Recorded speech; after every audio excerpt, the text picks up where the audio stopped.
এক নজরে মাধবপুর পৌরসভা প্রতিষ্ঠিত হয়েছিল 1997 সনে।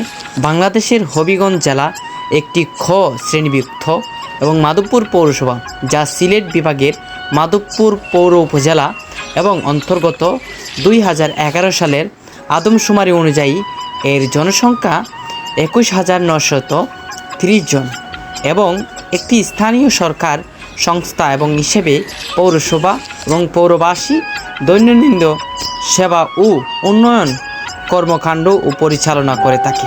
প্রশাসন স্থানীয় সরকার সংস্থা হিসেবে পৌরসভাটির নিজস্ব কার্যালয় রয়েছে।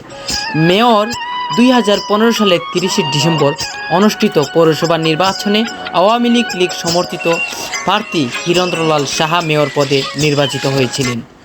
পৌরসভাটি মাধবপুর উপজেলার প্রশাসনিক এবং অর্থনৈতিক কর্মকাণ্ডে একটি কেন্দ্র।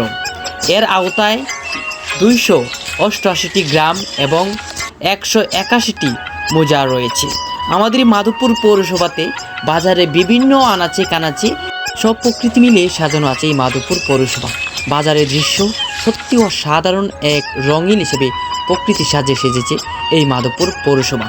এখানে শিক্ষা ব্যবস্থা 10টি প্রাথমিক বিদ্যালয়, সরকারি প্রাথমিক বিদ্যালয় 4টি, রেজিস্ট্রি এবং বেসরকারি 1টি, কিন্ডারগার্টেন 5টি, 2টি উচ্চ বিদ্যালয়, বেসরকারি বালক 1টি, বেসরকারি বালিকা 1টি, 4টি মাদ্রাসা, আলিয়া মাদ্রাসা 1টি, কওমি 3টি এবং একটি কলেজ বেসরকারি বিশ্ববিদ্যালয় রয়েছে। যেখানে নাগরিক সুযোগ সুবিধা, এই পৌরসভার মানুষ নাগরিক সুযোগ সুবিধা বিভিন্ন ক্ষেত্রে কিছুটা।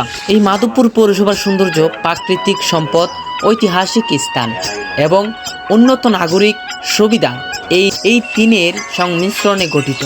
যেখানে বাগাসুরা, রাজবাড়ি, তেলিয়াপাড়া, স্মৃতিসৌধ ও সুরমা চা বাগান, ফুটুস ভ্যালি এবং নোয়াপাড়া চা বাগানের মনোরম লেক উল্লেখযোগ্য। এছাড়াও মাধবপুর পৌরসভার